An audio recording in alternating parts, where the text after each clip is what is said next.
কাসাব একটা বলবেন যে দল আওয়ামী লীগ কি আসলেই তখন এক্সিস্ট করতো? দল আওয়ামী লীগের মধ্যে ভালো মানুষও আছে, খারাপ মানুষ, সব দলই আছে, সব ধর্মেই আছে। প্রশ্ন হচ্ছে যে আওয়ামী লীগ বঙ্গবন্ধুকে ব্যবহার করে, মুক্তিযুদ্ধের চেতনাকে ব্যবহার করে এত বড় ফ্যাসিজম কায়েম করলো, আওয়ামী লীগের ভেতর থেকে কোনো ধরনের একটা প্রোটেস্ট আসেনি?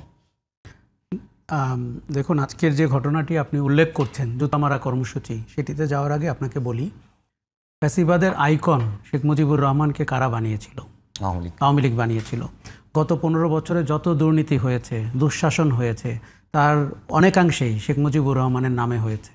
মুক্তিযুদ্ধের ইতিহাস বিকৃতি করা হয়েছে এবং তাকে মহামানব বানানোর চেষ্টা করা হয়েছে। সেটা তিনি জীবদ্দশায় কখনো দাবি করেননি। শেখ হাসিনা তার পিতাকে ওই জায়গায় স্থাপন করার চেষ্টা করেছেন। মুক্তিযুদ্ধের অন্যান্য যারা নায়ক ছিল তাদেরকে ইতিহাস ধূলিসাৎ করে এক ব্যক্তির ইতিহাস দাঁড় করানোর চেষ্টা করেছে আওয়ামী লীগ। এই কারণে আপনি যখন 5ই অগাস্টে গণ অভ্যুত্থানটি হয়, কেন সারা দেশে তার ভাস্কর্যগুলো ভাঙা হলো, এর পক্ষে যদি আপনি কার্যকরণগুলো দেখেন, সেটি কিন্তু এইটা। আজকে যখন আমরা কথা বলছি তখন কিন্তু তার অসমাপ্ত আত্মজীবনী নাকি পুলিশের আইজি পাটোয়ারি সে লিখে দিয়েছে এবং 127 জন মিলে লিখেছে। পাটোয়ারি আইজি হয়েছে বিনিময়ে 127 জন নাকি 1 কোটি টাকা করে পেয়েছে এবং অ্যাপার্টমেন্ট পেয়েছে।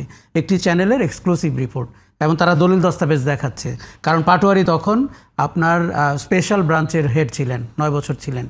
এখন এই জিনিসগুলো শোনেন, আপনার কাছে তিতা হলেও আপনাকে ইতিহাস এবং সত্য অনুসন্ধানের দিকে নজর দিতে হবে। কোনো সন্দেহ নাই আওয়ামী লীগ বাড়াবাড়ি করেছে, কোনো সন্দেহ নাই শেখ মুজিবুর রহমানকে বিতর্কিত করেছে, কোনো সন্দেহ নাই শেখ হাসিনার হাতে তার পিতা দ্বিতীয়বার মৃত্যুবরণ করেছেন। এই প্রেক্ষাপটে তাই বলে আজকে যারা জুতা নিক্ষেপ করছেন বা গতকালকে যারা 32 নম্বরে মানুষকে হেনস্থা করেছেন, অপদস্থ করেছেন, তাকে প্রশ্রয় দেওয়ারও কোনো সুযোগ নেই। দেখুন, ফ্যাসিবাদের একটা চরিত্র হচ্ছে ফ্যাসিবাদ প্রতিরোধ করতে গিয়েও আপনি ফ্যাসিবাদী হয়ে উঠতে পারেন, এবং আমরা সেই প্রবণতা দেখতে পাচ্ছি। আমরা গত 1 বছরে সবচেয়ে বড় ব্যর্থতা দেখতে পেয়েছি এই যে মব ভায়োলেন্স প্রতিরোধ করতে না পারা এবং গণহারে গণহত্যা মামলা দেওয়া। আমরা চেয়েছিলাম যে অপরাধ যিনি করেছেন, রাজনৈতিক, অর্থনৈতিক, সামাজিক, যাই হোক, তার ব্যাপারে সুনির্দিষ্ট মামলা হোক, দেশের লোক যেন জানতে পারে 15 বছরের দুঃশাসনটির সাথে কারা কিভাবে যুক্ত ছিল। কিন্তু সেটি না করে আপনি হত্যা মামলা দিয়ে দিয়েছেন, কিছুদিন জেলে রাখা হচ্ছে। ইদানিং আমরা দেখতে পাচ্ছি জামিন নিয়ে লোকজন বেরিয়ে আসতেছে, মানুষের মধ্যে হতাশা তৈরি হচ্ছে, যে আশা আকাঙ্ক্ষা তৈরি হয়েছিল সেটা। কিন্তু এই 12 মাসে ব্যর্থতার চূড়ান্ত রূপ হচ্ছে মব ভায়োলেন্স। আর আজকে টিএসসিতে রাজু ভাস্কর্যের ওখানে বোধহয় যেটি ঘটছে, বা 32 নম্বরে গতকাল বা তার আগের দিন যেটি ঘটেছে, শোনেন, কেউ যদি ফ্যাসিবাদের আইকনও হন, তার মেয়ে যদি তাকে বিক্রি করে 15 বছর ক্ষমতায় থাকার চেষ্টাও করে থাকেন, তারপরেও ওই ব্যক্তির প্রতি কারো ভালোবাসা থাকলে আপনি তাকে বাধা দিতে পারেন না। তবে হ্যাঁ, এটি আপনি বলতে পারবেন, এই সুযোগে কি অপরাধীরা প্রকাশিত হওয়ার সুযোগ পাচ্ছে কিনা।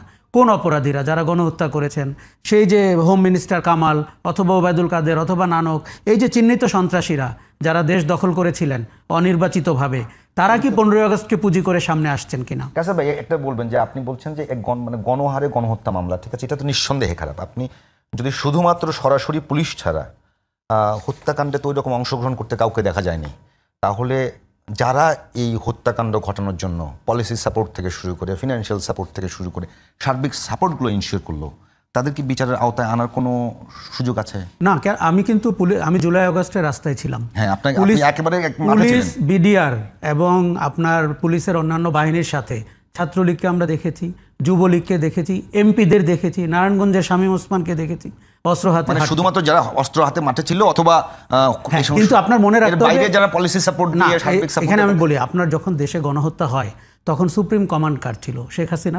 এবং শেখ হাসিনার অডিও বেরোচ্ছে, উনি বারবার বলছেন লেথাল ওয়েপন ইউজ করার অনুমতি দিয়েছি, তাপসের সাথে কথা বলার সময় বলছেন। অতএব যতগুলো হত্যাকাণ্ড হয়েছে তার নৈতিক দায় কিন্তু শেখ হাসিনার। তারপরে ছিলেন কে? Home minister Kamal. তারপরে ছিলেন কে? আইজি। এই যে চৌধুরী মামুন যে রাজসাক্ষী হয়েছেন, উনি তো দায় স্বীকার করে রাজসাক্ষী হয়েছেন।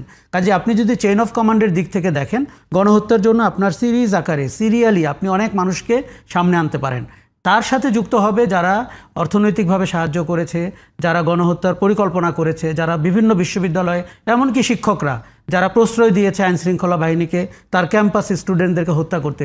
আমরা মোটামুটি সবগুলো পাবলিক বিশ্ববিদ্যালয়ে ওই চিত্র দেখতে পেয়েছি। দেখুন, 1 বছর আগে ঘটে যাওয়া এরকম একটি ঘটনার সমস্ত ফুটেজ আমাদের কাছে আছে, ছবি আছে, ভিডিও আছে, প্রতিদিন আপনি সামাজিক যোগাযোগ মাধ্যমে দেখতে পান। কাজেই এই মামলার এই গণ অভ্যুত্থানের অপরাধীদের যদি আপনি শাস্তি না দিতে পারেন, সেটি একটি চরম ব্যর্থতা হবে। এবং আমার ধারণা বাংলাদেশের মানুষ এর চেয়ে বেশি হতাশ আর কখনো হবে না, কেননা এটা 1971 সাল না যেখানে তথ্য উপাত্ত আপনি কম পান, এটা 24 সাল। কাজে এই জায়গাটিতে যেতে হবে, কিন্তু এর ব্যর্থতার কোনো কিছুই নতুন ফ্যাসিবাদের উত্থানে আপনাকে কোনো যুক্তি দেয় না এবং এতে প্রশ্রয় দেওয়ার কোনো সুযোগ নেই।